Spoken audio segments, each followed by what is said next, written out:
Welcome. ஓமுருக சேனல்லேருந்து செல்வி பேசுகிறேன். இன்றைக்கி முட்டி வலிக்காக கடுகெண்ணெய் 100 கிராம் ஊற்றிருக்கேன்.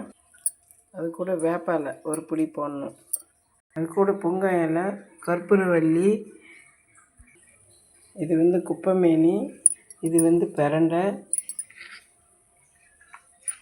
இது கத்தாயி, எல்லாத்தையும் போட்டு கொதி வைக்கலாம். பாருங்கள், இதெல்லாம் க்ளீன் பண்ணி எடுத்து வச்சுருக்கேன். பாருங்கள், நல்லா எண்ணெய் காஞ்சிச்சு. இப்போ பிரண்டை போடுறேன். இப்போ கத்தாயி க்ளீன் பண்ணி வச்சுட்டு போடுறேன். கத்தாயி ஜல்லு. இப்போ குப்பைமேனி போடுறேன். இப்போ வேப்பாலை போடுறேன்.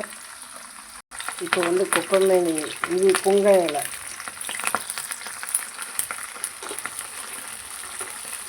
நல்லா கொதிக்குது பாருங்கள். இப்போ கற்பூரவள்ளி போடுறேன். நல்லா கொதிக்குது. நல்லா அப்படியே கொதித்து நல்லா சுண்டட்டும். அந்த சாரெல்லாம் இறங்கட்டும். இது எப்படி எனக்கு தெரியும்னா, நான் வாரம் சிறுவாபுரி போவேன். அங்கே முட்டி வலியில் ரொம்ப அவஸ்தை. அப்போ ஒரு பாட்டி சொன்னாங்க, ஏம்மா இந்த வயசுல என்ன 10 வருஷம் 15 வருஷம் நின்று வேலை பார்த்தம்மா, அதனால தான் அப்படின்னு சொல்லும்போது, நீ கடுகு எண்ணெயில் இதெல்லாம் போட்டு செஞ்சு தடவிப்பாருன்னு நான் தடவினேன். இப்போ கால் நல்லாயிடுச்சு. உங்களுக்கு கால் வலிக்காக இப்போ நான் இந்த வீடியோவை போடுறேன். பாருங்கள், நல்லா தடவுங்க. எப்படி இருக்குன்னு கமெண்டில் சொல்லுங்கள். நான் எவ்வளோ வீடியோ போட்டிருக்கேன், ஆனால் நான் பேசுனதில்லை. உங்களுக்காக தான் இது.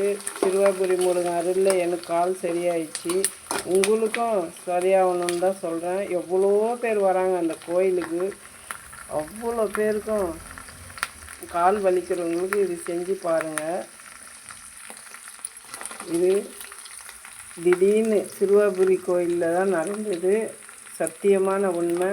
அந்த பாட்டி சொன்னது. இப்படி நல்லா கொதிக்குது பாருங்கள். இது வடிகட்டி ஒரு டப்பாவில் ஊற்றிக்கலாம். நான் எப்படியோ 20 வருஷமாக போகிறேன் அந்த கோயிலுக்கு. இப்போ தான் எனக்கு அது நியூஸ் சொன்னாங்க. நியூஸுனால் முருகன் அருளில் ஒரு பாட்டியாக சொன்னார். அந்த பாட்டி கடுகு எண்ணெய், தேங்காய் எண்ணெய் சொன்னாங்க. நீங்கள் எந்த எண்ணெய் இருந்தாலும் செஞ்சு பாருங்கள். முருகன் அருளில் எனக்கு கால் நல்லாயிடுச்சு. அதனால தான் இந்த வீடியோ உங்களுக்காக கொடுத்துருக்கேன். நீங்கள் தடவி பாருங்கள். எப்படி இருக்குன்னு கமெண்டில் சொல்லுங்கள். ஓம் முருகா சேனல். தேங்க்யூ.